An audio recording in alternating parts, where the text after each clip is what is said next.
Hi everyone. So as promised, I'm going to do a quick video on tonguing and articulation because this again is another element that comes up a lot in my lessons with students, okay?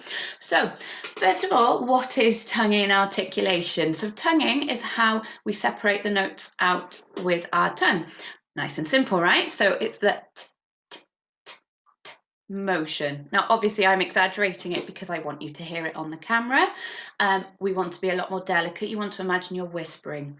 And then articulation is the umbrella term, as it were, for tonguing and slurs. Slurs, remember, are where we tongue the first note and then we just keep blowing through and we get that nice smooth sound as shown by the umbrella looking sign, okay? So what we're going to do then is we're going to just practice some notes with the tonguing, okay, and you're going to try and do the smallest movement possible. Remember as well, you want to keep that tongue a bit higher, like when you talk, you can feel it's right at the top behind your teeth, okay, almost touching your teeth. If you tongue too low, it gets in the way of the air and it sounds messy.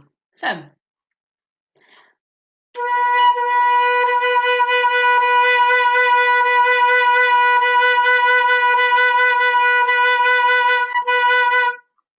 you can probably hear mine's quite delicate. I'm doing quite a small tongue there, okay?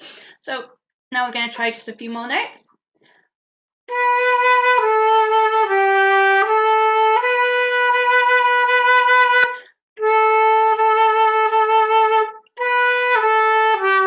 Now, a lot of you know that from your Team Woodwind or Mary Had a Little Lamb, Merrily You Go Around, okay? Now, I just picked that because it's easy notes whilst you're thinking about what your tongue's doing, okay?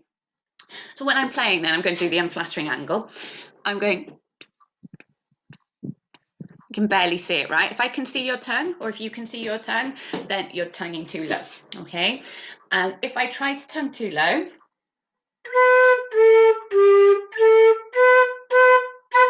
you can see it and it doesn't sound so nice, so please don't do it, okay? Brilliant. So ways we can practice our tonguing then is just on our scales, okay? Don't underestimate how effective scales are for you. They're great for your tone, they're great for your tummy, and they're great for your tonguing as well. Okay, so let's just do a nice D major.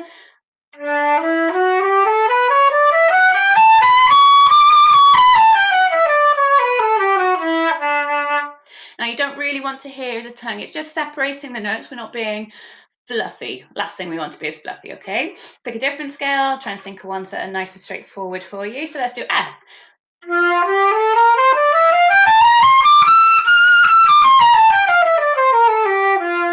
Now you can practice any manner of scales, okay?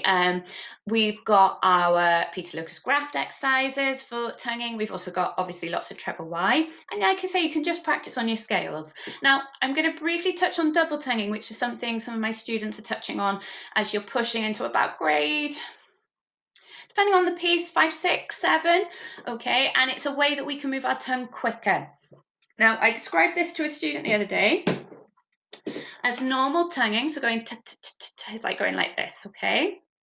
There is a limit to how fast I can do this, whereas if I double tongue, I'm going tucka tucka, which means I can go quicker. It's like doing this because I'm using the front and the back. So you can see, if I make it a bit straighter, you can see I'm getting twice the hits and I can go a lot quicker, okay? Which is the point. So we're using a front movement and a back movement to allow us to go quicker, okay? Now, a nice straightforward way again is scales, but this time you're going to do on every tucker, on every note, okay? So again, do a D.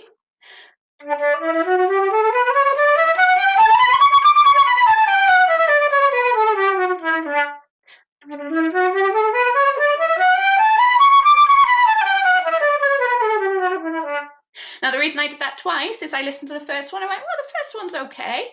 But the second one, I knew I could do it better. And you can hear it's really light, the movement I'm doing, okay? Now, that's a really good way. Another way we can do it is to strengthen our cuz because you're not used to using them so much. So we can do our scales using cuz.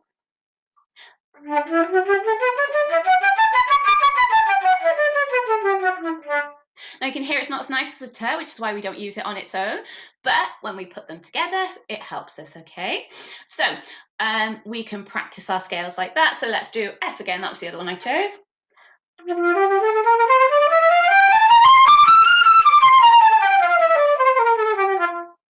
And again.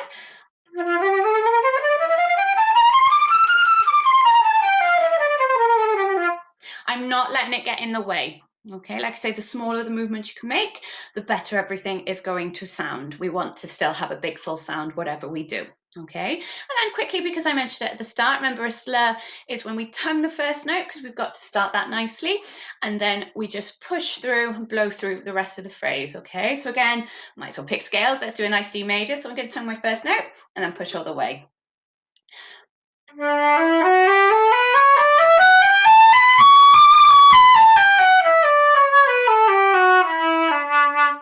In here, it's still a nice big full sound. I'm still getting that big sound. I'm not interrupting it, but it's different when I'm tonguing it. It's still a nice sound, okay? I'm not letting the tongue get in the way when I do it, okay? So again, we did F major, didn't we? So let's do an F major slur.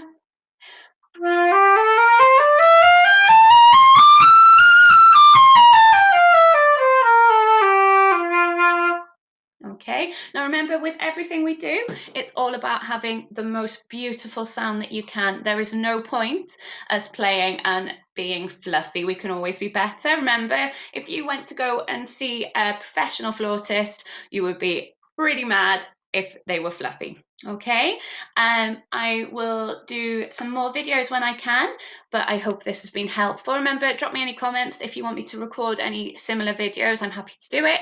Like I said, this is just a quick one, so you can all dip in and just get reminders of our lessons. Thank you.